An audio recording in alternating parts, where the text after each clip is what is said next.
হিন্দ মহাসাগরের জল রক্তে রাঙা। আমেরিকা এক ঝটকায় ইরানের ২০টা জাহাজ ধ্বংস করে দিয়েছে, আর ৮৭ জন ইরানি নাবিকের মৃত্যু হয়েছে।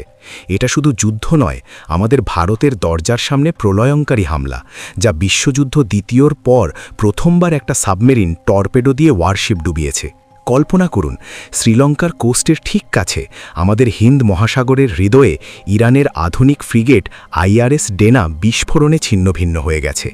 এমন ঘটনা যা কেউ কখনো শোনেনি, কারণ এখানে আমাদের ভারতের নৌশক্তির ছায়া পড়ে, যা বিশ্বকে সতর্ক করে। এই যুদ্ধ শুধু আমেরিকা ইরানের নয়, এটা আমাদের ভারত মাতার সার্বভৌমত্বের পরীক্ষা, যেখানে আমরা নিরপেক্ষ থেকে অটল দৃঢ়তা দেখাচ্ছি। আপনারা জানেন কি, হিন্দ মহাসাগর শুধু জলরাশি নয়, এটা বিশ্বের সবচেয়ে গুরুত্বপূর্ণ বাণিজ্য পথ, যেখানে প্রতি বছর ৮০,০০০-এর বেশি জাহাজ যাতায়াত করে, আর আমাদের ভারত এর মূল রক্ষক।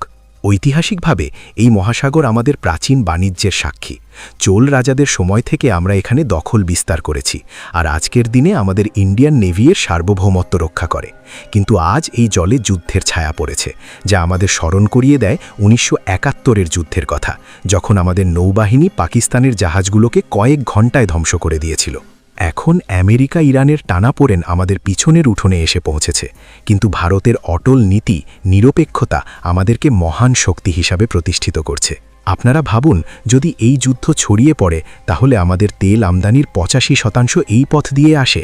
এটা শুধু অর্থনীতির প্রশ্ন নয়, আমাদের জাতীয় নিরাপত্তার প্রশ্ন।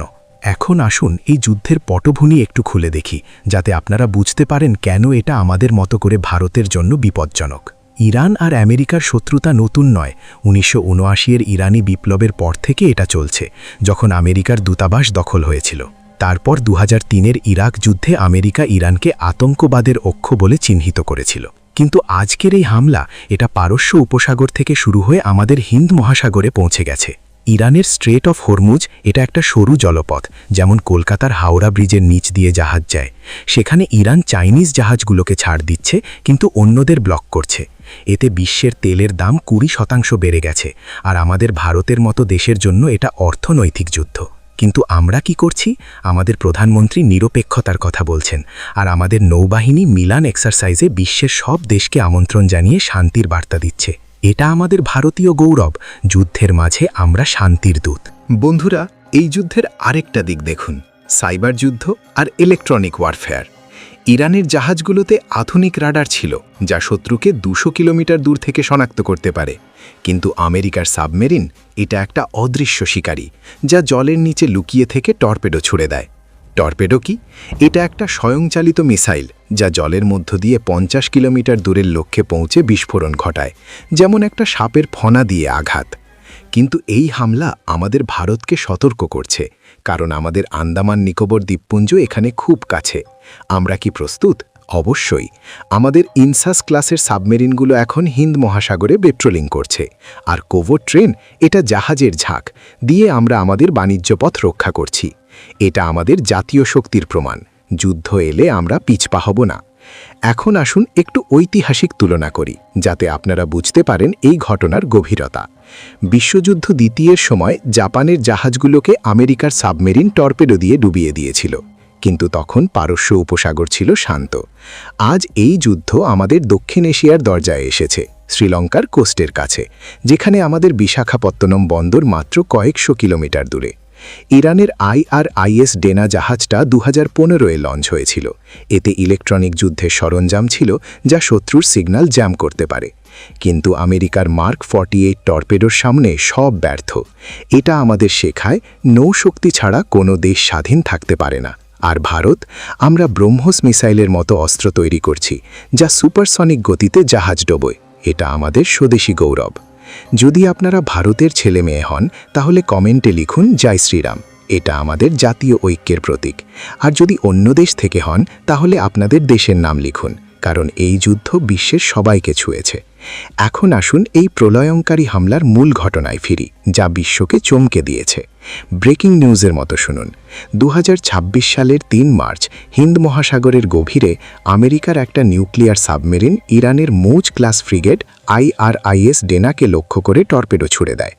এই জাহাজটা ইরানের নৌবাহিনীর গর্ব ছিল, 200 জন নাবিক নিয়ে আধুনিক রাডার আর মিসাইল সিস্টেম সহ, যা সম্প্রতি ভারতের মিলান নৌসেনা অভ্যাসে অংশ নিয়ে বিশাখাপত্তনম থেকে ফিরছিল। কিন্তু শ্রীলঙ্কার দক্ষিণ কোস্টের কাছে অপারেশন এপিক ফিউরি এর অংশ হিসাবে সাবমেরিনটা মার্ক 48 টর্পেডো দিয়ে আঘাত করে, ফলে জাহাজটা পূর্ণ ধ্বংস আর 87 জন নাবিকের মৃত্যু। আমেরিকার প্রতিরক্ষামন্ত্রী পিট হেগসেথ বলেছেন, এটা দ্বিতীয় বিশ্বযুদ্ধের পর প্রথমবার একটা সাবমেরিন টর্পেডো দিয়ে ওয়ারশিপ ডুবিয়েছে। আমরা যুদ্ধ জিততে লড়ছি। এটা শুধু একটা হামলা নয়, এটা ইরানের নৌশক্তির ধ্বংস। মোট 20টা ইরানি জাহাজ ডুবে গেছে, যা সেন্টকমের অফিসিয়াল স্টেটমেন্ট অনুসারে স্ট্রেট অফ হরমুজ খুলে দেবে। কিন্তু এতে আমাদের ভারতের ট্রেড রুট বিপন্ন।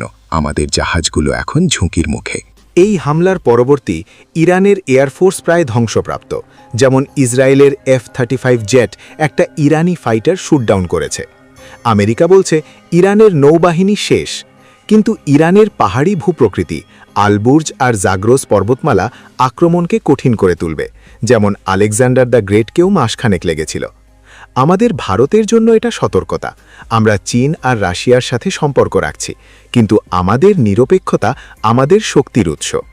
ফেক নিউজ ছড়াচ্ছে যে আমেরিকা আমাদের বন্দর ব্যবহার করছে, কিন্তু আমাদের বিদেশ মন্ত্রণালয় বলেছে এটা সম্পূর্ণ মিথ্যা। আমরা ডিয়েগো গার্সিয়ার মতো বেশ ছাড়ই শক্তিশালী। এটা আমাদের ভারতীয় বুদ্ধির জয়।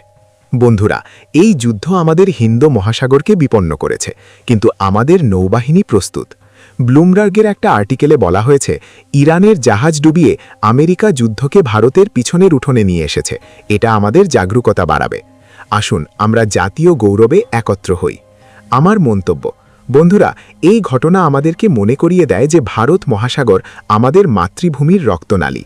এখানে যুদ্ধ হলে আমাদের অর্থনীতি, আমাদের জীবনযাত্রা সব বিপন্ন। কিন্তু ভারতের অটল নিরপেক্ষতা আর স্বদেশী নৌশক্তি আমাদেরকে অজয় করে তুলেছে। আজকের পরিবর্তনশীল ভূ রাজনীতিতে সমুদ্রের প্রতিটি ঢেউ আমাদের সাহসের সাক্ষ্য দেয়। নীল জলরাশির ওপর আমাদের যে কর্তৃত্ব, তা কেবল শক্তির প্রদর্শন নয়, বরং আমাদের সার্বভৌমত্বের রক্ষা কবচ। আমেরিকার এই প্রলয়ঙ্কারী হামলা ইরানকে দুর্বল করলেও এটা বিশ্বকে দেখায় যে শক্তির ভারসাম্য নষ্ট হলে কি হয়। ইতিহাস সাক্ষী আছে, যখনই কোনো পরাশক্তি একপাক্ষিক আধিপত্য বিস্তার করতে চেয়েছে, তখনই সাধারণ মানুষের জীবন তছনছ হয়ে গেছে। ভারত এখানে কোনো পক্ষ নিতে আসেনি, এসেছে ধ্রুবতারার মতো সত্যের পথে টিকে থাকতে। আমাদের কূটনীতি আজ এতটাই প্রখর যে বিশ্বমঞ্চে ভারতের কণ্ঠস্বর উপেক্ষা করার সাধ্য কারো নেই। আমরা ভারতীয়রা শান্তির রক্ষক। আমাদের মিলান এক্সারসাইজ যেমন বিশ্বকে একত্র করে, তেমনি আমাদের ব্রহ্মস আর INS সাবমেরিন যুদ্ধ এলে প্রতিরোধ করবে। আমাদের মেক ইন ইন্ডিয়া প্রকল্পের সাফল্য আজ শত্রুর কপালে চিন্তার ভাঁজ ফেলে দিয়েছে। আমরা আকাশ থেকে পাতাল পর্যন্ত এমন এক অভেদ্য দুর্গ গড়ে তুলেছি যা ভাঙা অসম্ভব। মনে রাখবেন, শান্তিকামী হওয়ার অর্থ দুর্বল হওয়া নয়, বরং নিজের শক্তিকে সংযত রেখে ন্যায়ের পথে চালা। জয় হিন্দ।